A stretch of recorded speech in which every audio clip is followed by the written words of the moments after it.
राधा रमन लाल की जय हो। अब तो मुझे पूरा भरोसा है कि आप परमानंद में होंगे और भगवान पर भरोसा कर चुके होंगे, गीता का जीवन जी रहे होंगे। इसलिए तो मैं आपके सामने रोज ये महत्वपूर्ण सूत्र, दुनिया के सबसे अद्वितीय शास्त्र, और आज 7वां और सबसे महत्वपूर्ण और इस सीरीज का सबसे इंपॉर्टेंट लास्ट आपके सामने टॉपिक लेकर के आया हूं, और वो है शरणागति, सरेंडर।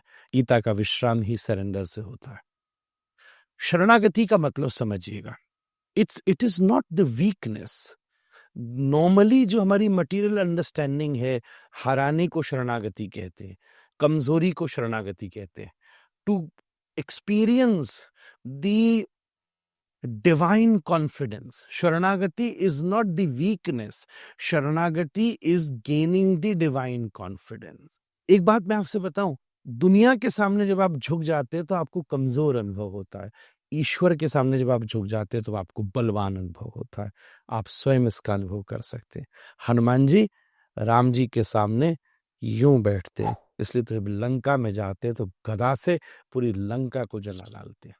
पूरी बड़ी सभा में रावण पूछता है आप कौन हो, तो कह देते हैं दास हो हम कौशलेंद्र से, मैं तो भगवान श्री राम के चरणों का दास हूं, सेवक हूं, सरेंडर्ड हूं, उनके आश्रित हूं।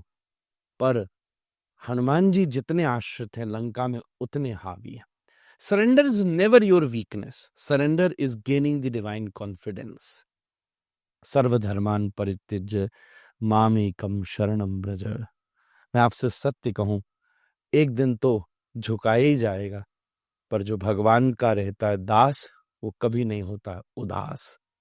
जीवन में सदा अपने आप को प्रभु चरणों में समर्पित मान करके चलिए। आप समर्पित होने का मतलब क्या है, ये भी और एक समझने की बात है कि मैं किसका हूं। आप जिस व्यवस्था में समर्पित हो जाते हैं, आपका परिचय हो जाता है। मैं सच कहूं, हम दुनिया के होके ईश्वर के पास कई बार गए। एक बार इसको बदल करके देखिए मेरे कहने से, आप प्रभु के होकर फिर दुनिया में जाइए तो कोई समस्या ही नहीं होगी। अनासक्त हुआ करो विषय भुंजौन।